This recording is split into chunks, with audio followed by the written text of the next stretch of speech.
Excellent, donc bonjour, j'espère que vous avez passé une bonne semaine. Comme on vient de le chanter, j'espère que vous êtes prêts à entendre la parole de Dieu.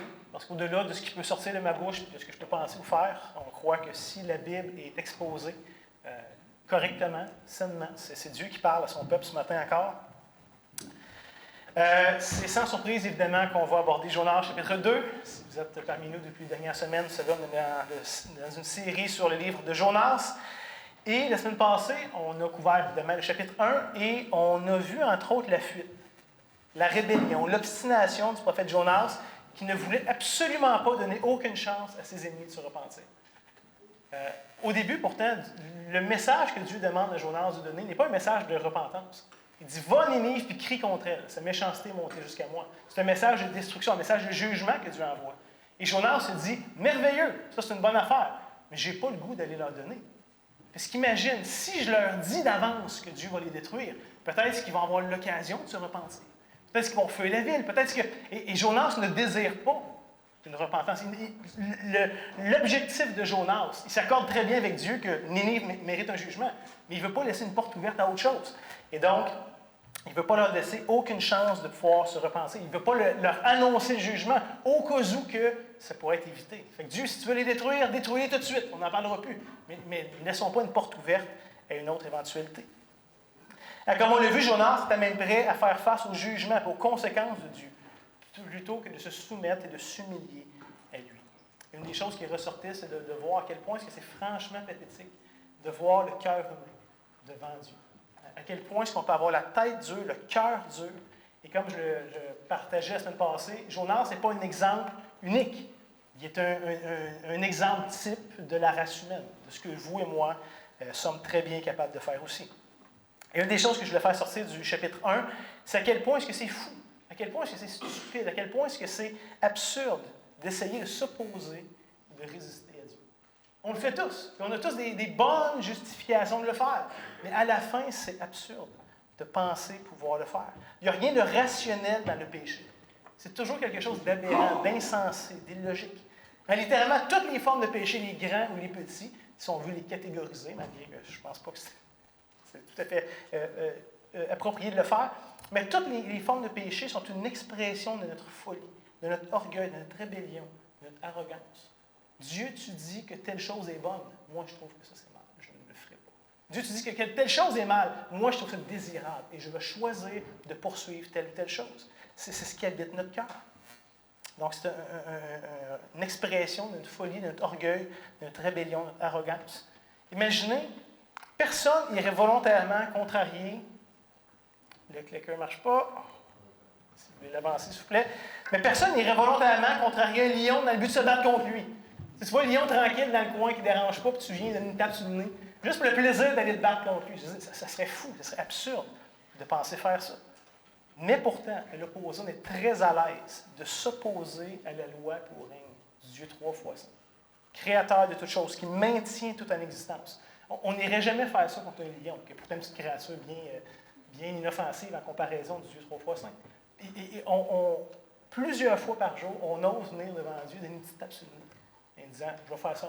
Peu importe ce que tu en dis, ce que tu en penses, je vais faire ce que je veux. Et on le fait sans aucune crainte, souvent, sans aucun remords. Et voici le témoignage des Écritures contre nous. C'est nous en Romains chapitre 3. Selon qu'il est écrit, il n'y a point de juste, pas même un seul. Nul n'est intelligent. L'intelligence, la sagesse, c'est quoi? C'est de craindre Dieu, de s'harmoniser avec Dieu, de se soumettre à ce que Dieu est, à ce que Dieu demande. Mais on n'est pas comme ça. Nul n'est intelligent, nul ne cherche Dieu. Tous sont égarés, tous sont pervertis. Il n'y en a aucun qui fasse le bien, pas même un seul. La crainte de Dieu n'est pas devant leurs yeux. C'est le témoignage des Écritures contre nous. Mais même devant l'opposition catégorique de Jonas, à la fin, il n'y a rien qui est impossible à l'Éternel.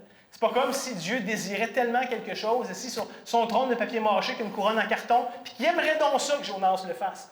Dieu n'est pas pris au dépourvu. Il n'y a rien qui va venir contrecarrer ses plans. Il est totalement souverain sur absolument tout. Il n'y a pas un élément dans l'univers sur lequel Dieu n'a pas un plein pouvoir, une pleine juridiction. Et c'est d'ailleurs une vérité importante qui ressort du livre de Jonas. Et évidemment, une vérité importante qui ressort de l'ensemble des Écritures. Mais d'autres avant Jonas ont dû se soumettre, ont dû reconnaître cette souveraineté. On voit par exemple en Job, chapitre 42, Hein, et vous savez, le parcours de Job, la vie de Job, puis à un moment donné, il osait dire à Dieu, écoute, on va faire un procès, toi puis moi. Là. Moi, je me sens lésé par toi, je suis la victime de toi. Et viens, je vais plaider ma cause devant toi. Dieu, tu vas bien voir que je suis innocent, que je suis juste. Et à la fin, Job dit, non, je reconnais que tu peux tout, que rien ne s'oppose à tes pensées. Ce n'est pas deux égales qui cherchent à se faire justice. Il y a le Créateur et tout le reste, les créatures. Dans le livre de Daniel, on a ce texte fascinant où on voit que le grand roi Nebuchadnezzar, le souverain tout-puissant de l'époque, a aussi appris cette vérité à ses dépens. Après s'être opposé à Dieu, Dieu le frappe de folie pendant une période, et on lit. Après le temps marqué, moi, Nebuchadnezzar, je levai les yeux vers le ciel, et la raison me revint. J'ai béni le Très-Haut, j'ai loué et glorifié celui qui vit éternellement, celui dont la domination est une domination éternelle, et dont le règne subsiste de génération en génération. Tous les habitants de la terre ne sont à ses yeux que néant. Il agit comme il lui plaît, avec l'armée des cieux et avec les habitants de la terre. Et il n'y a personne qui résiste à sa main qui lui dise « Que fais-tu » Donc Jonas va devoir, tôt ou tard, se soumettre à cette même souveraineté de Dieu, que d'autres avant lui ont expérimenté. En frères et sœurs, réalisons que toute désobéissance, que tout endurcissement de notre part, de toute incrédulité, sera toujours quelque chose de temporaire. Ça ne sera pas le mot final de l'histoire. Ça ne terminera pas sur cette note-là. Un jour, tous genoux vont fléchir. Tous, sans exception, vont reconnaître le règne absolu de Christ sur sa création. Ce n'est pas évident pour nous. Quand on regarde avec nos yeux humains et qu'on juge selon ce qu'on entend, de ce qu'on peut percevoir, ce n'est pas évident que Christ règne. Mais un jour, son règne va être évident, il va s'imposer à nous. Et à ce moment-là, personne ne va pouvoir faire comme si ce n'était pas le cas. Réalisons qu'on vit en ce moment dans une toute petite parenthèse de l'histoire de l'éternité. Une anomalie dans l'histoire de toute l'éternité passée jusqu'à dans l'éternité future. Et que Dieu va corriger cette petite anomalie très bientôt de manière permanente. Ce n'est pas ce qu'on vit en ce moment qui va être caractéristique du reste du règne de notre Dieu. L'exhortation des Écritures est donc de se soumettre ici, maintenant, au règne de Christ. Sinon, inévitablement, au jour du jugement. Mais dans tous les cas, les genoux vont fléchir. C'est une réalité que personne ne peut éviter. Évidemment, mon souhait et l'exhortation des Écritures, c'est que chacun d'entre nous puisse fléchir les genoux ici, tout de suite, maintenant, volontairement, joyeusement, librement, plutôt que de voir les fléchir de force quand on va avoir à rendre des comptes à ce Créateur. Donc, ce matin, déjà, notre manière d'écouter la parole, avec humilité, avec douceur, avec un empressement de vouloir obéir, que notre attitude avec laquelle on écoute la parole soit un reflet de cette soumission, de cette acceptation de Dieu et de sa volonté. Donc, demandons-lui ensemble, prions. Notre Dieu, à la fin, notre joie, dans un sens, c'est de savoir que tu as le dernier mot dans l'histoire, que c'est toi qui vas terminer ça comme tu veux que ça se termine. Que rien ni personne ne sera jamais capable de changer même un iota de tout ça. Et en même temps, ça peut aussi produire de la crainte pour nous, de savoir qu'à la fin, ce n'est pas tous nos plans, notre fantaisie, nos désirs qui vont s'accomplir, qu'à la fin, ça va se conformer de gré ou de force à toi. Donc, Seigneur, produis en nous toujours davantage un cœur qui s'harmonise avec le tien, qui cherche à te plaire, à se soumettre à toi, à être sensible à ta direction, Seigneur. Qu'à la fin, que ce soit sage ou non à nos yeux, ce n'est pas tant important. Parce que tu es saint, tu es sage, tu es bon, tu es juste. Il n'y aura pas d'exagération de ta part. Donc, Seigneur, apprends-nous à te faire confiance, à marcher avec toi dans les moments qui vont être évidents pour nous, mais aussi dans les moments qui vont être plus pénibles, plus difficiles. Même dans des choses qui, naturellement, on n'aurait pas voulu faire ou pas aller dans cette direction-là, Seigneur, qu'à la fin, on fléchisse les genoux devant toi et qu'on puisse vivre pleinement ce que tu désires pour nous, sachant qu'à la fin, Seigneur, tu es bon et que tu ne te trompes pas. Donc, ce matin, ça peut être un pas dans cette direction pour chacun d'entre nous et, Seigneur, que tu puisses bénir ta parole dans nos vies par ton esprit. Amen. Donc, juste avant de plonger dans le texte de ce matin, je voulais juste l'introduire en confrontant deux réflexes naturels qui nous influencent instinctivement dans nos vies. Je suis convaincu que si vous ne l'avez pas vécu récemment, c'est parce que vous le vivez maintenant et que vous allez le vivre plus tard. C'est inévitable. Et je vais mentionner ces deux choses-là et vous allez dire, mais non, c'est faux. On sait que ce n'est pas vrai. Et c'est ça le danger. C'est qu'intellectuellement, on connaît ces choses-là comme étant fausses. mais quand même, ça vient impacter notre marche chrétienne souvent plus qu'on le réalise. La première chose, c'est qu'on peut naïvement penser que notre capacité d'être en relation avec Dieu est basée sur notre état, nos actions. Hein, c'est souvent un point commun de toutes les religions. Si je fais bien, puis je fais ce que ce Dieu-là demande, bien, il doit être bien disposé envers moi, dans une bonne attitude et tout ça, puis je peux lui demander des choses, puis il doit être heureux. Puis si jamais je fais des choses qui s'opposent à ce que ce Dieu-là demande, bien, il n'est pas content, puis il est en colère, etc. Fait que, ça, c'est commun comme toutes les religions. L'Évangile vient profondément adresser ce détail-là. Mais quand même, naturellement, c'est dans nos cœurs. Hein, concrètement, ça veut dire qu'on ne cherche pas à aller vers Dieu lorsqu'on se sent coupable, lorsque notre conscience nous accuse, lorsqu'on sait qu'on a fait le mal. Naturellement, on n'ira pas vers ce Dieu-là. Right? Je ne suis quand même pas tout seul à vivre ça. On espère garder une distance le temps que la poussière retombe et le temps que les choses se replacent. C'est comme si le temps pouvait améliorer quelque chose, hein? Mais on retient ça de nos premiers parents. Hein? Naturellement, Adam et Ève prennent ce fruit et qu'est-ce qu'ils font? Ils se cachent. Plutôt que d'aller vers Dieu qui les cherche dans le jardin, ils cherchent à tout faire pour éviter le contact avec ce Dieu qu'ils savent qu'ils ont offensé. Et consciemment ou pas, on agit comme souvent si la vie chrétienne était basée sur nos mérites. Hein? Si je fais le bien, puis les bonnes choses, puis que je me lève le matin, je prends le temps dans la parole, et puis là, je suis gentil avec ma femme, mes enfants, puis je vais au travail, j'ai l'occasion de témoigner, puis même je suis généreux avec quelqu'un que je croise, puis le soir, Dieu nécessairement doit être fier de moi. Et à l'inverse, si jamais je fais un paquet de choses que Dieu n'aime pas, que je me lève en retard le matin, puis je suis impatient avec mes enfants, je fais exactement l'inverse de ce que j'aurais dû faire toute la journée, le soir, est-ce que je vais vraiment aller vers ce Dieu-là que je sais avoir négligé? Et là, il y a toute cette tension-là de dire, il me semble qu'il ne doit pas être trop bien disposé à mon égard. Hein? Je suis mieux de ne pas aller tout de suite vers lui. Je suis mieux d'attendre qu'il oublie. Ou je suis mieux de refaire des bonnes choses pour calmer un peu le jeu, puis rectifier, puis tout ça. Savez-vous qu'il y a un nom pour ça dans la Bible? Cette attitude, c'est cette tangente naturelle de nos cœurs. La Bible désigne ça par un mot très précis. Ça s'appelle de l'idolâtrie. C'est de baser ma relation, ma perspective de Dieu selon ce que je suis capable de faire, de produire. C'est basé sur ma performance, selon mes capacités, selon mes mérites. Et je trouve ça paradoxal, parce que techniquement, l'Évangile, on le sait tous, répond à ce problème-là. On sait qu'en Christ, il n'y a rien que je peux faire pour que Dieu m'aime plus. Il m'aime de l'amour de Christ. C'est de sa justice que je suis couvert. Il n'y a littéralement rien que je peux faire pour que Dieu m'apprécie ou m'approuve davantage. En Jésus, c'est réglé. Pleinement aimé, pleinement accepté. Maintenant et pour toujours. Et à l'inverse, il n'y a rien que je peux faire pour déchoir de cette grâce-là ou de cet amour que Dieu a à mon égard. Parce que, encore une fois, je suis en Christ. Et tout ce qui est caractéristique de Christ est maintenant mis à mon compte à moi. Fait qu'on le sait, on connaît ces vérités-là. Mais quand même, quand vient le temps de le vivre, c'est souvent difficile. Émotionnellement, on n'est pas habitué de vivre comme ça dans nos relations. Si je vous offense, si je fais quelque chose de mal contre vous, je n'irai pas naturellement vous voir demander les clés de votre auto parce que j'en ai besoin. Il y a une tension, il y a quelque chose dans la relation qui a besoin d'être adressé. Et souvent, on projette ça sur Dieu. Et ce matin, on va voir que Dieu n'est pas juste un peu meilleur que nous à ce niveau-là, que Dieu est complètement différent de nous à ce niveau-là. Et ça, c'est une très bonne nouvelle pour les pécheurs chroniques que nous sommes. Deuxièmement, le deuxième réflexe naturel qu'on peut avoir, c'est de penser qu'il y a des endroits ou des moments plus adéquats, ou des places plus nobles, plus saintes pour prier. Par exemple, est-ce que ma prière va être mieux entendue si je prie dans une église ou avec un pasteur? Cette semaine, j'avais un appel téléphonique avec une personne, puis à la fin, je chantais son découragement, puis je disais, « Hey, on va présenter ça à Dieu. » Puis elle dit, « Ah non, je te laisse prier tout seul. Moi, il ne m'écoute pas de toute façon, ça ne marche pas, j'ai l'impression qu'il n'y a pas de réponse quand moi je parle. Mais toi, tu es pasteur, ça devrait peut-être mieux être plugué, il y a peut-être une ligne rouge spéciale qui se connecte mieux à Dieu. » t'sais. Et on sait que c'est faux, mais instinctivement, on peut se sentir comme ça quand on est découragé.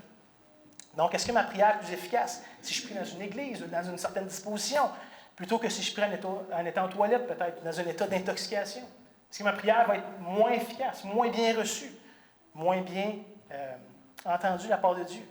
Et encore une fois, on sait intellectuellement que Dieu entend tout et qu'il est disposé, disponible en tout temps. Mais quand même, dans la réalité de nos vies, il y a toutes sortes de fausses idées qui viennent influencer notre rapport avec Dieu. Et la majorité de ces idées-là sont fausses. Et une des choses qu'on va voir ce matin, frères et sœurs, c'est que ces deux conceptions-là sont absolument pas bibliques. Et le chapitre 2 de Jonas, je pense, réfute les deux assez clairement. et assez catégoriquement. Donc, avec ça en tête, lisons Jonas, chapitre 2, le verset 1. « L'Éternel fit venir un grand poisson pour engloutir Jonas. Et Jonas fut dans le ventre du poisson 3 jours et 3 nuits. » Je vous rappelle que la semaine passée, on a terminé le chapitre 1 en voyant Jonas se faire tirer par-dessus bord par les marins. Donc, le texte s'y reprend exactement à ce moment-là. Et techniquement, ce qu'on devrait comprendre, c'est que l'histoire aurait dû s'arrêter là. Jonas reçoit une mission, Jonas désobéit, Jonas se fait tirer par-dessus bord. Enfin, ça aurait dû finir comme ça. Jonas aurait péri à cause de sa folie, de sa rébellion, de son endurcissement, et ça aurait été juste. Il n'y aurait pas eu d'injustice dans tout ça. C'est ce qu'il méritait. Un peu de la même manière que l'histoire de la race humaine aurait dû se terminer en Genèse chapitre 3. Le jour où tu en mangeras, tu mourras. Tu en manges, tu meurs. Fin. Et voilà, on passe à autre chose. Ça aurait été juste. Il n'y aurait pas eu d'exagération, d'injustice de la part de Dieu. C'est ce qui a naturellement, on se serait attendu. L'avertissement était clair, la règle était claire. Ça n'a pas été respecté, mais voici la conséquence. Mais ce n'est pas ce qu'on voit faire. Contre toute attente, on voit un Dieu gracieux qui ne désire pas la mort du méchant, mais qui s'implique activement pour le pousser à la repentance. C'est une des grandes vérités du livre de Jonas. Jonas est jeté au beau milieu de la mer Méditerranée, selon sa demande, soit dit en passant, mais l'Éternel n'a pas dit son dernier mot. Le verset nous présente une réalité surprenante et même assez ironique. Quand on considère tout le contexte dans lequel l'histoire se passe, on peut voir l'obéissance et la soumission complète d'un animal en comparaison avec la désobéissance de l'homme qui est pourtant créé à l'image de Dieu. C'est quand même fascinant quand on réfléchit à ça. Et c'est quand même un thème qui revient assez souvent dans les Écritures, à quel point est-ce que toute la création obéit au doigt et à l'œil de son Créateur, sauf l'homme. Ésaïe commence son livre en disant « Le bœuf connaît son possesseur, et l'âne la crèche de son maître. » Israël, donc le peuple choisi de Dieu qui a reçu la révélation, Israël ne connaît rien. Mon peuple n'a point d'intelligence. Notre endurcissement, notre orgueil est de calibre olympique. C'est fascinant de nous voir aller. Jérémie, à sa manière, va dire ceci. « Ne me craignez-vous pas, dit l'Éternel, ne tremblez-vous pas devant moi. C'est moi qui ai donné à la mer le sable pour limite éternelle qu'elle ne doit pas franchir. Ses flots s'agitent, mais ils sont impuissants. Ils mugissent, mais ne la franchissent pas. Toute la création obéit à Dieu. Dieu dit à la mer, tu ne dépasses pas cette limite-là. La mer ne dépasse pas cette limite-là. Mais le verset 23 nous dit, « Mais ce peuple a un cœur indocile et rebelle. Ils se révoltent et s'en vont. Ils ne disent pas dans leur cœur, craignons l'Éternel notre Dieu. On fait à notre tête, selon nos préférences. » C'est quand même incroyable de penser que quand Dieu crée l'univers, il dit que la lumière soit. Et la lumière. Il y a une obéissance de rien là, qui existe, et boum, les choses viennent existence juste parce que Dieu le veut. Quand il dit aux étoiles, placez-vous de même, puis les constellations, puis les galaxies, puis les planètes. Puis Dieu fait tout ça. Il dit aux montagnes de s'élever, puis aux vallées de se baisser. Puis il façonne le monde comme il veut, et tout répond exactement selon son désir. Puis Dieu se tourne vers l'homme et la femme et leur dit, faites ceci. Et nous répondons, non. Non, mais pouvez-vous imaginer l'arrogance, l'orgueil qui est derrière ça? Tout a parfaitement obéi, sans même remettre en question la moindre portion de ce qu'il leur avait demandé. Et l'homme et la femme ont dit, non, non. Pour qui est-ce qu'on se prend? Je veux dire, on n'est pas toujours mieux que les animaux, qui pourtant, eux, se soumettent au règne de leur Créateur. Dans le cas du poisson, qui est introduit au début du chapitre 2, on peut observer à la fois la souveraineté de Dieu et à la fois l'obéissance du poisson. Réfléchissez juste aux éléments suivants. Il est exactement au bon endroit, au bon moment. La Méditerranée, c'est grand, là. C'est pas comme un petit lac que tu as deux, trois petits raccoins, là. C'est grand. Il est exactement à la place où Jonas se fait mettre à l'eau. Il est de la bonne grosseur. Évidemment, un poisson trop petit n'aurait pas été d'une grande utilité. Il va avaler Jonas correctement. Il ne te le coupera pas en deux en plein milieu en prenant sa bouchée. Il l'avale correctement. Il s'en va dans la bonne direction. Il n'envoie pas Jonas à l'autre bout du monde, je ne sais pas quoi. Il sait que Jonas se retourne là-bas. Et il va le relâcher correctement à la surface. Pas dans 300 pieds, dans le fond, où est-ce que Jonas serait mort puis il aurait manqué d'air. Il le relâche correctement pour que Jonas puisse vivre.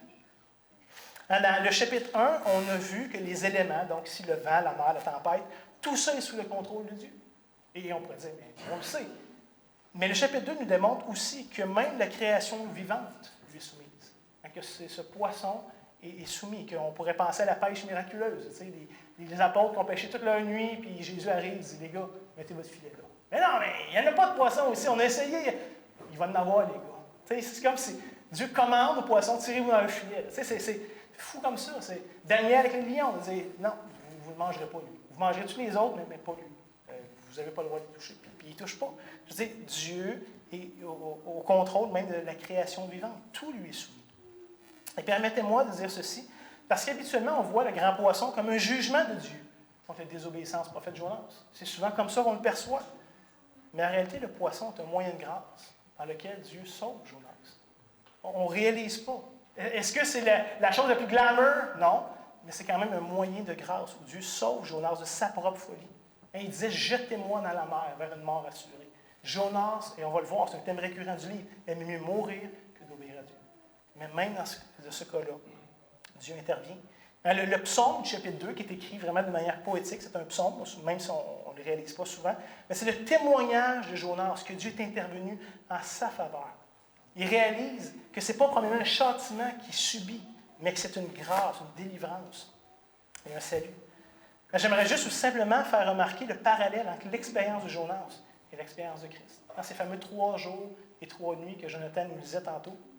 Et ce matin, je vais essayer de faire ressortir à la fois les similitudes, mais les différences par rapport à l'expérience ici qui nous est rapportée par le prophète Jonas au chapitre 2.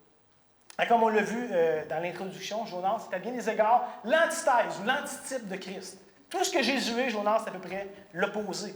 Mais quand même, Jésus utilise explicitement l'exemple de Jonas dans les évangiles. Quand vous demandez un signe, je vais vous donner le signe de Jonas. Il y a quand même quelque chose de fascinant. Il y a quelque chose dans ce texte, dans cette histoire, qui nous pointe vers Christ d'une manière admirable. C'est ce qu'on va essayer de voir ce matin. Sinon vient le verset 2. Jonas, dans le ventre du poisson, pria l'Éternel son Dieu.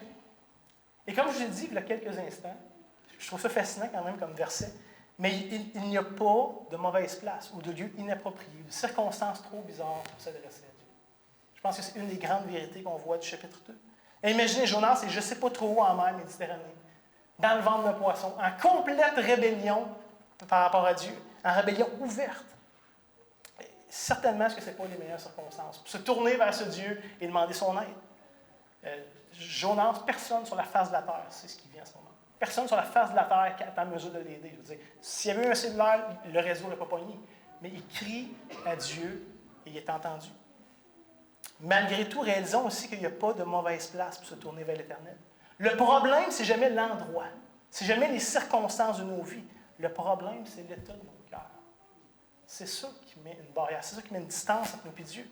C'est l'état de nos cœurs qui sont souvent durs, rebelles et incrédules. Il y a une grande vérité qui transcende toute la Bible, où Dieu résiste aux orgueilleux. À toutes les fois, dans tous les contextes. Dieu résiste aux orgueilleux. C'est nos cœurs le problème. Ce n'est pas l'endroit ou les circonstances. Ésaïe va dire à sa façon.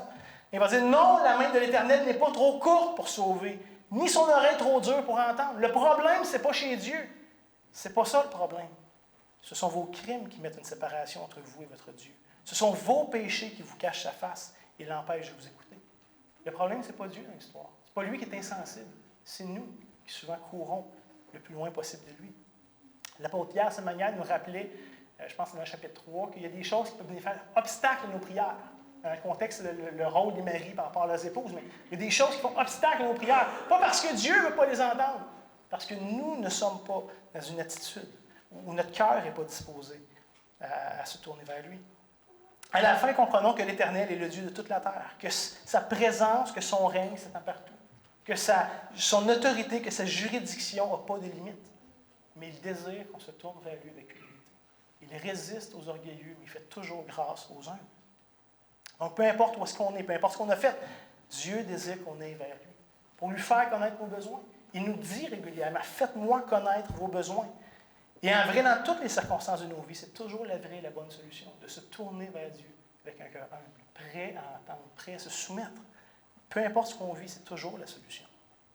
Et on voit que ce matin, même dans sa détresse, alors qu'il subit les conséquences de ses mauvais choix, Jonas n'est pas victime, là. Il a tout fait, il a couru pour. Malgré qu'il subit les conséquences de ses mauvais choix, Jonas s'adresse au Dieu qui a mis beaucoup d'efforts pour fuir. Il est entendu. Est-ce que ce n'est pas une vérité extraordinaire? Une chose étonnante, notez même qu'au moment où Jonas s'adresse à l'Éternel, si on suit la chronologie du psaume qui nous est présenté, il est déjà dans le ventre du poisson. La délivrance a déjà eu lieu, avant même qu'il se tourne vers Dieu. Dieu est déjà intervenu en faveur de son serviteur, malgré ses mauvais choix, malgré sa folie. Parce que l'Éternel est un Dieu bon, lent à la colère, riche en miséricorde. Comme Jonas va lui reprocher d'ailleurs au chapitre 3. Sinon, on lit au verset 3, il dit, donc Jonas, « Dans ma détresse, j'ai invoqué l'Éternel, et il m'a exaucé. Du sein du séjour des morts, j'ai crié, et tu as entendu ma voix. » En pleine mer, dans un désespoir le plus complet, Jonas s'est tourné vers le seul qui pouvait vraiment l'aider. Il s'est tourné vers l'Éternel. Jonas réalise que Dieu a pourvu et qu'il a répondu à sa prière. Et la réalité, c'est qu'il n'y a pas une plus grande joie pour le croyant que de voir son Dieu intervenir en sa faveur. Il n'y a rien qui nous rassure plus que de voir que Dieu est attentif à notre voix, même si on est dans le ventre d'un poisson. Il y a quelque chose de rassurant. Et aussi ironique que ça peut sonner, mais Jonas, à la limite, semble même être satisfait du moyen de délivrance choisi par l'Éternel. Surtout si on comprend que Jonas ne méritait rien. Ce qu'il méritait, c'était de mourir. Et à l'article de la mort, malgré que c'est ça qu'il avait choisi, puis qu'il poursuivait dans un sens, mais confronté à son propre choix, il disait non, c'est pas ça que je veux vivre. C'est pas ça que je veux faire, je ne veux pas mourir, je veux vivre. Et donc, il se tourne vers l'Éternel, et quelque part, il est même satisfait du moyen que l'Éternel le secourt. Et remarquez ce que Jonas fait référence à sa noyade comme une descente dans le séjour des morts. Dans tout le concept du Shéol dans l'Ancien Testament. Ce matin, je n'ai pas le temps d'ouvrir le concept plus que ça, mais il y a toute une imagerie, toute une théologie de Shéol qu'on pourrait tirer des textes de l'Ancien Testament. Et pour Jonas, il était convaincu que son heure était arrivée. D'un point de vue humain, il n'avait rien espéré de se faire tirer en mer en pleine tempête au beau milieu de la Méditerranée. C'était complètement impossible de s'en sortir. Et c'est ce qu'il réalisait à ce point-ci. Mais même du séjour des morts, pour reprendre les termes de Jonas, il a crié à Dieu. Il a découvert cette surprenante vérité qu'on voit dans le psaume 139. Si je monte aux cieux, tu y es. Si je me couche dans le séjour des morts, t'y voici. T'y voilà. L'Éternel est présent même dans le ciel. Alors qu'une fois que tu es rendu là, il n'y a plus de secours de nulle part qui peut te venir en aide. Mais Jonas découvre cette réalité que même au milieu du séjour des morts, l'Éternel est présent. Il n'y a pas aucun lieu qui lui est inaccessible, aucune place où son bras est trop court pour intervenir et faire ce qu'il veut. Le verset 4 nous dit « Tu m'as jeté dans l'abîme ». C'est Jonas qui parle à Dieu. « Tu m'as jeté dans l'abîme, dans le cœur de la mer, et les courants d'eau m'ont environné. Toutes tes vagues et tous tes flots ont passé sur moi. » Ici, techniquement, c'est les marins qui ont jeté Jonas à la mer. Ce n'est pas Dieu qui l'a pris et qui l'a soumis, c'est les marins, à sa demande. Mais Jonas, quand même, va attribuer cette action-là à Dieu. Et ça, c'est toujours fascinant. Il y a plusieurs moments comme ça qu'on voit dans la Bible où les hommes ont fait des choses et vont attribuer ces éléments-là à Dieu. Mais c'est cette réalité que rien ne lui échappe. Rien qui arrive est hors de son contrôle. Et c'est quelque chose souvent qui est mystérieux pour nous, qui est difficile pour nous à comprendre. Mais il y a une dimension où l'Éternel est activement impliqué dans tout ce qui se produit dans l'univers, à la fois dans le domaine visible et invisible. Il n'y a rien qui est fortuit, il n'y a rien qui est aléatoire. Dieu est impliqué dans tout ce qui se passe. Une guerre arrive. Ne pensez pas que Dieu est surpris et qu'il se lève le matin et dit « Ah! Il y a une guerre qui est partie. » C'était soit qu'il l'a voulu ou qu'il l'a permis. Mais à tous les fois, il a été impliqué dans cette décision. Il n'y a rien qui se passe dans nos vies. Il n'y a rien qui peut se passer dans nos vies sans que Dieu le veuille ou le permette. Il y a une absolue souveraineté sur tout. Et on va lire toutes tes vagues et tous tes flots, parce que Jonas reconnaît la souveraineté absolue de l'Éternel. En l'âme de toutes les... Oh, le clicker, ça ne marche plus, merci. On lit de voir toutes les planètes, jusqu'à la goutte d'eau, en passant par la molécule subatomique. Chaque atome de l'univers obéit au Créateur. Tout ce qui existe arrive selon sa volonté à lui. Et c'est une grande vision aussi, une grande compréhension que Jonas a de Dieu. Il n'y a pas une vision d'un petit Dieu limité, territorial, avec une juridiction qui dépend des circonstances, puis qui aimerait tellement faire plus, mais qui ne peut pas, puis qui voudrait avoir tellement plus de pouvoir, puis si on pouvait dire oui, il pourrait faire plus de choses dans nos vies. Puis... Non, il nous parle d'un Dieu qui est absolument souverain. Et comme on va le voir, chapitre 4, le problème de Jonas, ce n'était pas un problème théologique. Ce n'est pas qu'il ne connaissait pas Dieu. Ce n'est même pas qu'il n'avait pas une bonne compréhension de Dieu. Il y a exactement la compréhension qu'il faut qu'il y ait. Le problème de Jonas, c'est un problème de cœur. Il n'est pas d'accord. Il y a de la misère à se soumettre et à accepter certains éléments de ce Dieu, certains éléments de sa volonté. Ce n'est pas qu'il ne connaît pas, mais c'est qu'il ne veut pas certaines choses que Dieu lui demande, que Dieu veut faire. Le verset 5 nous dit, si on peut avancer, s'il vous plaît, on l'avance d'un coup, merci. Le verset 5, je disais, je suis chassé loin de ton regard, mais je verrai encore ton Saint-Temple. Le plus grand mal pour un croyant, c'est d'être chassé loin de la présence de Dieu. Si ce matin, le concept d'être loin de la présence de Dieu vous rend indifférent, c'est que clairement, vous ne l'avez pas. Le plus grand mal qu'un croyant peut vivre, c'est d'être chassé loin de la présence de Dieu. Dieu est la source de la joie, de la paix, de la sécurité, de l'abondance, de la vie.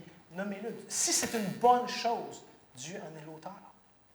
Être privé de Dieu, c'est donc non seulement de perdre ce qu'il produit, donc la joie, la paix, tout ça, mais c'est surtout de le perdre lui qui en est l'auteur. Au-delà de tous les bienfaits que ça nous donne, c'est de le perdre lui qui est la source, le plus grand mal de tout ça. Et donc, que le monde nous présente comme paix, comme joie, comme vie, comme sécurité, c'est essentiellement quoi? C'est une réplique cheap, pas juste de ce que Dieu fait, mais de qui il est. Hein, Jésus nous dit qu'il nous donne une paix qui n'est pas comme celle du monde. Une paix qui surpasse cette intelligence. Pas juste quelque chose qu'on est capable d'atteindre naturellement, quelque chose d'infiniment plus. Mais on se satisfait tellement de copies cheap. Hein, vous savez, l'humanité a voulu être indépendante, a voulu rejeter l'autorité de Dieu sur sa vie. Mais en même temps, elle a perdu toutes les choses merveilleuses pour lesquelles nous étions créés pour vivre et qui venaient de ce Dieu.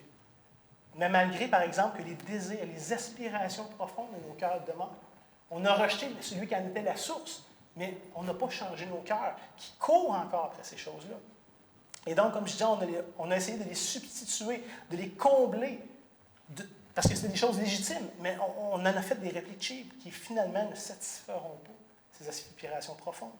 Et on peut voir actuellement dans une société qui saute constamment d'un divertissement à l'autre. De la musique, des spectacles, de l'humour, les restaurants, les concerts, les cinémas, les séries télé, le sport. Nommez-le, écoute, c'est effrayant le nombre de divertissements auxquels on a accès facilement et souvent gratuitement ou à très faible coût. Jamais dans l'histoire de l'humanité, l'homme a été aussi diverti. Et savez-vous ce que ça produit? Tout ça, toute cette joie consommable.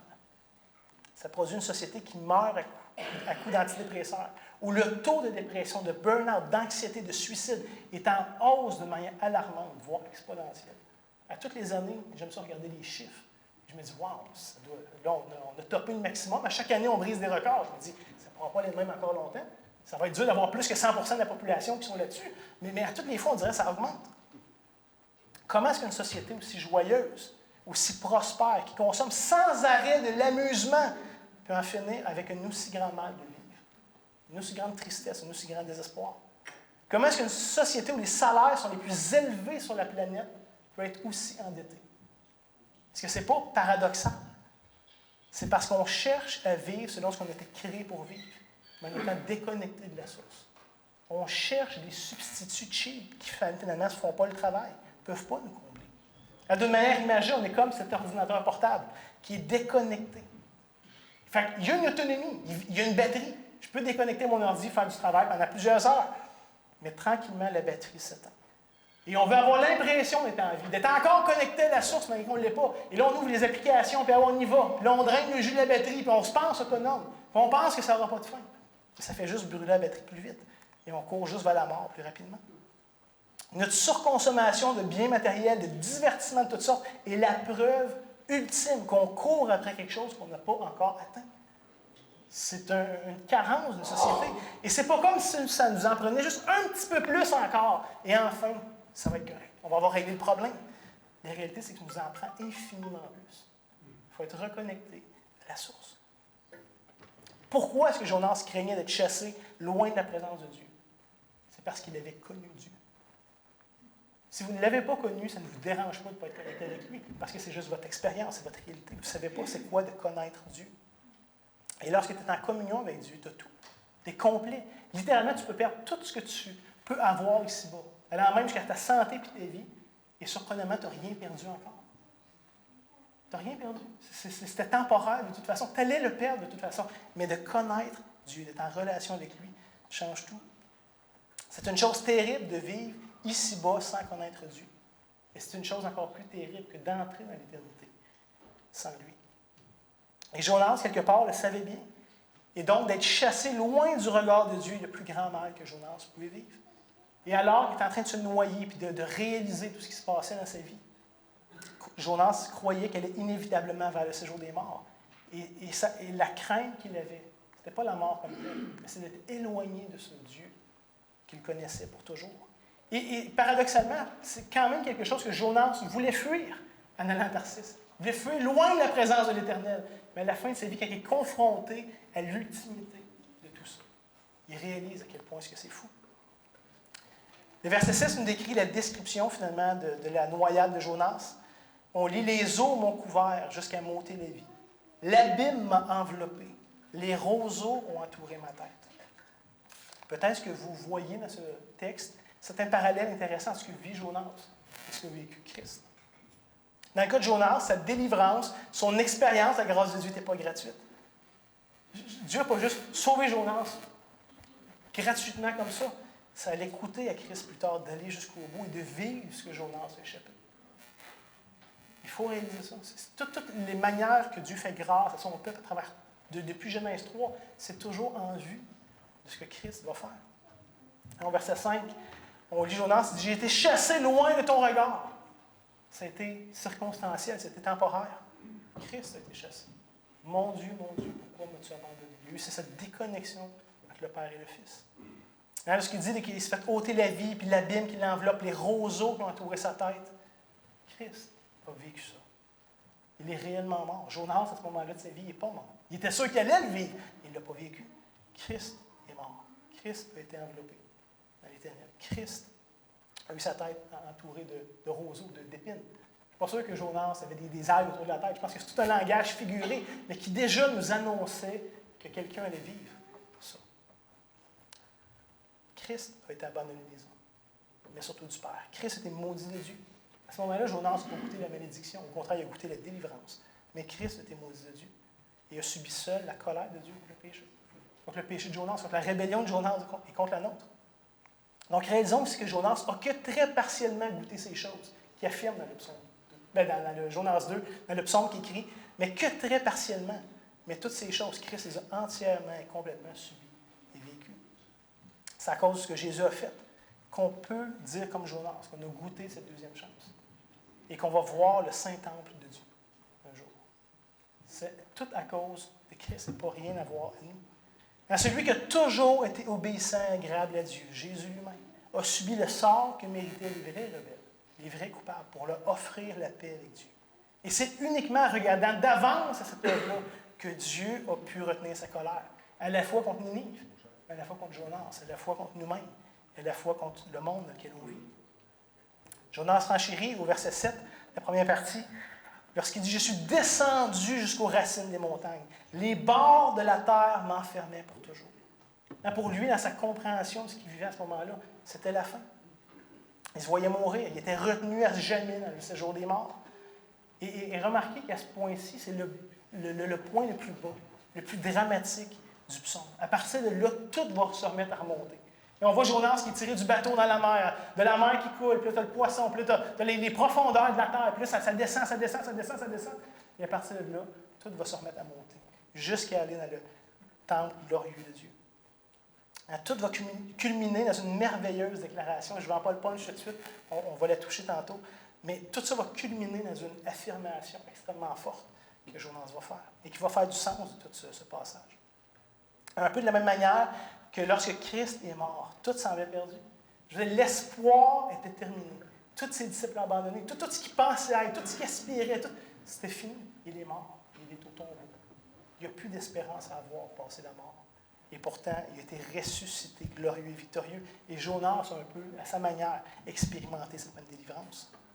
On lit à la fin du verset 7. « Mais tu m'as fait remonter vivant de la fosse, éternel mon Dieu. » Jonas s'y trouve une grande joie, une grande assurance dans le secours souverain, un secours miséricordieux de l'Éternel. Et malgré que ce ne soit pas encore pleinement accompli, tu m'as fait remonter vivant de la fosse. Il est encore dans le poisson. Ce n'est pas encore fait. Mais Jonas comprend que l'Éternel agit en sa faveur. C'est par la foi qu'il fait cette déclaration-là. C'est l'expression de son espérance, de sa confiance en Dieu. De la même manière que Christ pouvait aller à la croix, étant pleinement convaincu, pleinement en paix, malgré ce qu'il savait qu'il allait vivre. Il savait que ce n'était pas la fin, que Dieu allait faire quelque chose de plus grand, même s'il ne l'expérimentait pas tout de suite. Jonas continue, verset 8. « Quand mon âme était abattue au-dedans de moi, je me suis souvenu de l'Éternel, et ma prière est parvenue jusqu'à toi, dans ton Saint-Temple. » C'est quoi la conséquence de la rébellion avec Dieu? Jonas nous dit, son âme était abattue au-dedans de lui. On a été créés pour être en communion avec Dieu, pour être connectés à la source. Et donc, de vivre cette déconnexion, de vivre un grand mal dans notre âme. Mais tant qu'il restait un souffle dans les poumons de Jonas, il n'était pas trop tard pour qu'il revienne à l'Éternel. Et une des grandes vérités, je pense, de ce chapitre, c'est que personne n'est trop loin, que personne n'est trop sale. Du ventre dégueu d'un poisson, la prière de Jonas a fait son chemin jusque dans le Saint-Temple glorieux de Dieu. Imaginez le contraste entre le fond d'un poisson dégueulasse et le Saint-Temple de Dieu. Mais sa prière a parvenu jusque-là. Et si cette vérité-là n'est pas extraordinaire à vos oreilles, si ça ne remplit pas vos cœurs de joie, je ne sais pas ce qui pourrait le faire honnêtement. Peu importe où est-ce que je suis, dans quelle marasse je me suis mis, Dieu entend.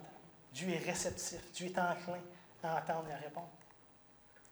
Verset 9. « Ceux qui s'attachent à de vaines idoles, éloignent d'eux la miséricorde. » Et j'aime beaucoup une traduction plus littérale de ce verset. Pour nous, ça fait pleinement du sens comme ça, mais littéralement, si on voulait prendre l'hébreu avec les figures de style qui sont utilisées, on dirait « Les conservateurs de fumée vaine abandonnent leur chérissement. » Des idoles, c'est de la fumée vaine. Ça paraît pour un temps. Ça n'a pas de substance. Ça n'a aucun pouvoir. Les conservateurs de fumée vaine abandonnent leur chérissement. C'est quand même toute une déclaration aussi de la part de Jonas, qui reconnaît que sans l'intervention de Dieu, aucun secours n'a été possible. Ni dans cette vie, ni dans ce qu'il vivait à ce moment-là, ni dans l'autre vie. À l'extérieur de Dieu, quel espoir est disponible? Qu'est-ce qui nous reste? L'argent, la santé, le succès, le plaisir, les relations, peut-être d'autres choses que j'oublie. Pourtant, c'est toutes des choses que la société possède à profusion. Et pourtant, comme on l'a vu, ces choses-là sont éphémères. Elles promettent beaucoup, mais livrent peu.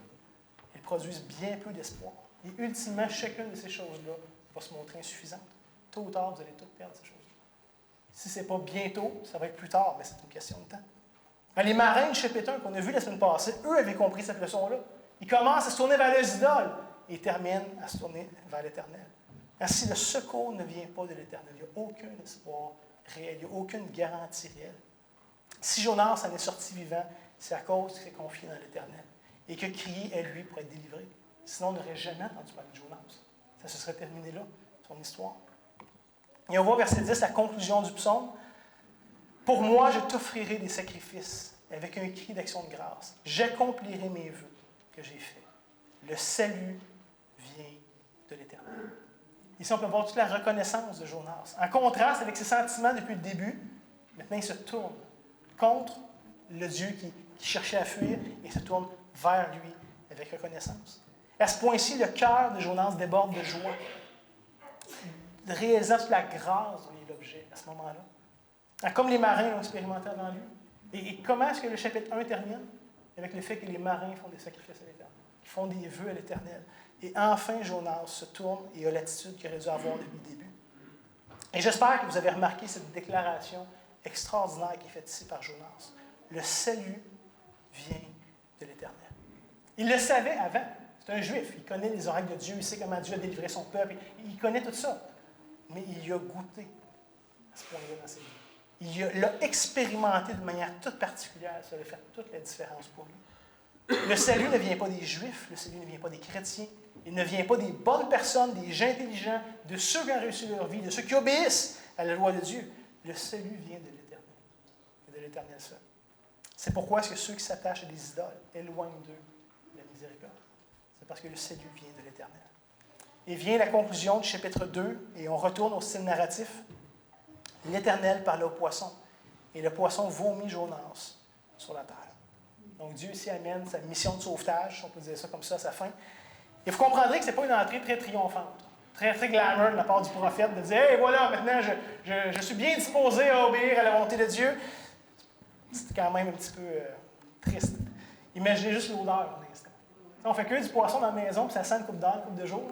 Là, tu as affaire à quelqu'un qui a mariné dans le poisson pendant 3 jours et 3 nuits. Ça devait quand même être particulier.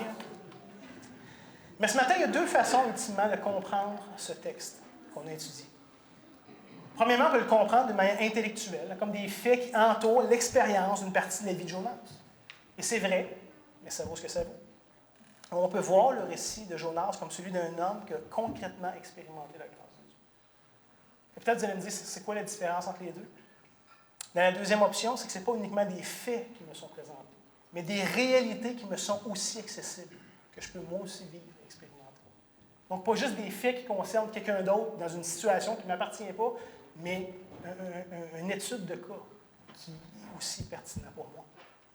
Vous savez souvent le danger quand on lit la parole de Dieu, et spécialement dans les sections narratives, comme c'est le cas du livre de Jonas, c'est de connaître uniquement l'aspect intellectuel, les détails, les faits historiques, il était où, il a fait quoi, il parlait avec qui. Là, on connaît tous ces points-là. C'est bien, mais ce n'est pas le but du texte. On ne doit jamais perdre de vue que tous ces récits-là de Jonas et tout le reste ont été préservés afin qu'on connaisse Dieu, qu'on expérimente Dieu. Paul nous va dire que ça a été écrit pour notre instruction, à nous, croyants de la Nouvelle Alliance. Ça n'a été pas juste vécu ou inspiré, mais aussi préservé par Dieu pour notre instruction, pour qu'on en soit transformé.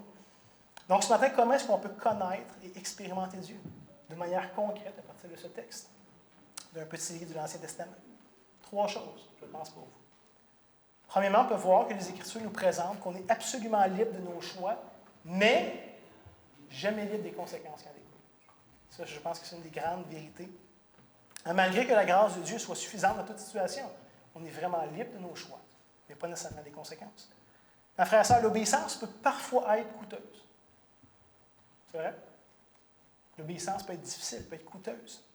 Mais, ultimement, ça nous amène dans le chemin de la vie. Ça produit un fruit de paix, de justice qu'on ne regrettera pas jamais. À l'opposé, la désobéissance peut sembler très avantageuse à court terme, très alléchante pour toutes sortes de raisons. Mais ultimement, ça nous mène à la destruction. Ça nous fait perdre cette joie, perdre cette paix. Ça nous déconnecte de la source. Réalisons aussi que tout n'est pas stagé d'avance. On pourrait dire, mais si Dieu est souverain, si il sait ce que je vais manger demain matin, puis tout ça, quelle liberté j'ai vraiment dans ça? Pourtant, la Bible nous dit très clairement que tout n'est pas stagé d'avance, mais qu'on a des vrais choix à faire, des vrais choix à prendre dans notre vie de tous les jours, des petits choix, des grands choix, mais que tous ces choix-là, d'une manière ou d'une autre, reflètent qui est-ce qu'on va craindre, vers qui est-ce qu'on va se soumettre, à notre propre cœur, à nos passions, nos désirs, ou à Dieu. Il n'y a pas aucune décision de nos vies qui est neutre. Vous allez toujours faire les choses, poursuivre les choses en fonction de vouloir honorer Dieu, en fonction de vouloir vivre pour vous-même, pour quoi que ce soit d'autre. Deuxièmement, je pense aussi qu'on peut voir que malgré la rébellion et l'entêtement de Jonas, Dieu le poursuit. Et Dieu désire lui faire grâce. Je pense que c'est quelque chose qui devrait nous crever les yeux quand on lit ce texte-là. Parce qu'à la fin, la Bible nous pointe vers cette grande vérité. Que tous ceux qui vont se tourner vers Dieu vont expérimenter son secours. Tous ceux qui vont se tourner vers Dieu, humblement, je devrais dire, vont expérimenter son secours. La question ici n'est pas est-ce que vous le savez? La question, c'est est-ce que vous le vivez? Est-ce que c'est une vérité dans vos vies? Est-ce que c'est quelque chose qui reflète votre expérience? Ce matin, qui que tu sois, malgré ta rébellion, malgré ton entêtement, malgré ton incrédulité, Dieu n'en a pas fini avec toi. Que tu sois rendu aussi bas que dans le ventre d'un poisson, peut-être mais encore plus misérable si c'est possible, je ne sais pas à quoi ça ressemble, mais peut-être que tu es encore pire que Jonas. Dieu a à la fois la puissance et le désir de venir à ton secours. Veux-tu goûter sa grâce? Veux-tu goûter sa délivrance? C'est simple. Jonas, le livre de Jonas nous invite à se tourner vers l'Éternel, humblement. Peu importe dans quoi tu t'es mis les pieds, peu importe ce qui t'empêche de dormir, peu importe peut-être même ce qui t'ôte le goût de vivre, sache que ce matin, Dieu est attentif aux cris de ceux qui se tournent vers lui. C'est une grande vérité qu'on a vue. Indépendamment même de leur disposition passée envers l'Éternel. Peut-être tu vois, mais je me suis tellement opposé à lui qu'il ne doit pas vouloir me voir. Non. L'Éternel n'est pas rancunier. Il est disposé et il désire maintenant te faire grâce, te pardonner pleinement. Et c'est exactement pour ça que Christ allait à la croix. C'est tout ça convergeait vers notre besoin d'être rétabli avec Dieu. Mais ça passe par la repentance. Jonas a fui et s'est rebellé de toutes ses forces contre l'Éternel. Mais moi-même, s'est tourné vers lui et été secouru. Ça peut aussi être ton expérience, ta réalité. Comme ça a été l'histoire et la réalité de plusieurs aussi. Sinon, la dernière chose que j'aimerais qu'on puisse retenir ce matin, c'est que la volonté de Dieu va toujours s'accomplir, qu'on le veuille ou non. Ça ne dépend pas de nous. On pourrait faire un vote et un référendum, ça nous tente-tu que Dieu fasse ça? Ça ne pèsera pas l'eau dans la balance. Ce n'est pas nous qui décidons. Sa volonté va s'accomplir. Le seul choix qu'on a, c'est est-ce que je vais être brisé, détruit dans le processus, parce que j'ai résisté à sa volonté, que je me suis opposé, ou est-ce que je vais avoir la grande joie de la voir s'accomplir, de l'avoir recherché, même par grâce, d'y avoir contribué. Ça, c'est le choix qu'on a. Et c'est le seul choix qu'on a. Est-ce qu'on va se conformer à la volonté de Dieu, ou est-ce qu'il va imposer sa volonté dans nos vies? Mais à la fin, sa volonté va s'accomplir. Et encore une fois, Christ est notre modèle par excellence. Lui qui était devant un choix difficile, peinant, où l'obéissance coûtait énormément. Que ta volonté se fasse, pas la mienne. Et ça devrait être le mantra qu'on a dans nos cœurs aussi. Alors, comme on va voir la semaine prochaine, Jonas va finir par aller à Ninive. Mais avant, il a dû perdre une somme d'argent immense pour prendre un trajet jusqu'au bout du monde. Il a passé proche de la mort. Il a dû faire un tour de poisson pendant 3 jours. Est-ce que ça a été si avantageux que ça de s'opposer à Dieu pour finalement aller à Ninive quand même? Je ne penserais pas. Mais la bonne nouvelle, c'est qu'on peut être sage, on peut apprendre, on peut tirer instruction de ce passage, de son exemple. Parce que l'Éternel n'a pas changé. Le Dieu qu'on dit suivre et connaître est exactement le même Dieu que Jonas. Et ce Dieu-là a en horreur ceux qui s'opposent à lui, qui font leur tête. Mais ce Dieu-là est aussi prompt à secourir ceux qui se tournent vers lui. Donc on a le choix de nous conformer maintenant à ses exigences et de connaître la joie, la paix et la liberté que ça procure. Ou de faire notre tête, puis de vivre les conséquences qui en découlent. Mais à la fin, sa volonté va s'accomplir avec nous ou malgré nous. Et peut-être qu'il y en a qui disent ce matin, ouais, mais c'est le fun pour Jonas, ça a bien fini. C'est une fin un petit peu hollywoodienne avec un punch, le fun. Puis moi, dans ma vie, je ne pense pas que ça va arriver. Ça fait déjà des jours, des semaines, des mois, des années que je sais pertinemment que je m'oppose à Dieu dans tel ou tel domaine de ma vie et que j'en vis les conséquences. Certainement pour moi qui est trop tard. J'aimerais juste te dire ce matin, non, c'est le point du texte de Jonas. C'est qu'il n'est pas trop tard. Tant qu'il te reste une bouffée d'air dans les poumons, il n'est pas trop tard pour revenir repentant vers Dieu. Jonas a connu la délivrance. Jonas a connu la grâce de Dieu et tu peux le vivre aujourd'hui. Détourne-toi de ton péché. Confesse-le, reconnais-le, crie à l'Éternel. Attends-toi à lui et tu seras secouru. Le salut vient de l'Éternel. Et c'est une grande vérité qui transcende toute la Bible. La mort, la destruction ne sont pas une fatalité. Tu n'as pas besoin de détruire et de briser. Tu peux expérimenter dès maintenant la vie, la délivrance, la joie, la communion avec la source, avec ton Créateur. Prions. Seigneur, merci pour ce texte qui nous montre d'un côté à quel point est-ce qu'on peut aller loin de notre folie, de l'autre côté à quel point est-ce que ton bras est long pour venir nous rejoindre et nous secourir. Seigneur, tu dis que nous allons voir ton Saint-Temple. C'était une des grandes espérances de Jonas lorsqu'il était au plus profond de son désespoir. Et Seigneur, comme croyants qui connaissons la nouvelle alliance, on peut dire non seulement est-ce qu'on va voir ton Saint-Temple, mais par ta grâce, on en fait maintenant partie. Tu nous as joints comme des pierres vivantes dans cet édifice que tu construis. Et ta présence habite en nous. Nous sommes les temples de Dieu.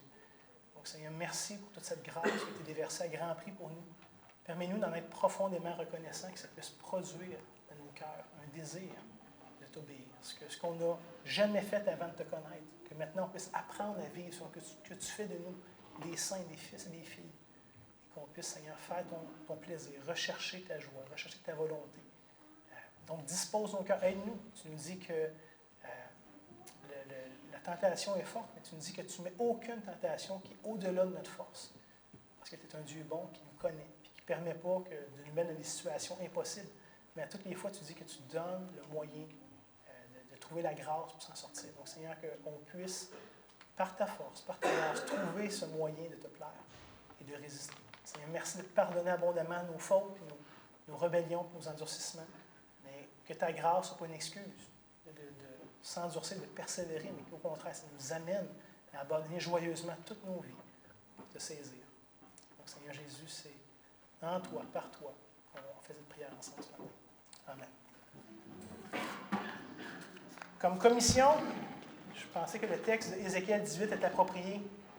Ça nous dit « Rejetez loin de vous toutes les transgressions par lesquelles vous avez péché. Faites-vous un cœur nouveau, un esprit nouveau. Pourquoi mourriez-vous, maison d'Israël? Car je ne désire pas la mort de celui qui meurt, dit le Seigneur l'Éternel. Convertissez-vous donc et vivez. » Ici, c'est le cri de Dieu. C'est le désir profond de Dieu d'accueillir, d'adopter, de restaurer des pécheurs. Et je vous envoie cette bénédiction que je trouve extraordinaire, tirée de 1 Timothée, chapitre 1, le verset 15, qui nous dit « C'est une parole certaine, entièrement digne d'être reçue, que Jésus-Christ est venu dans le monde pour sauver des pécheurs, dont je suis le premier. » Que Dieu bénisse sa parole. Passez une bonne semaine. Grâce à Dieu. On se retrouve la semaine prochaine.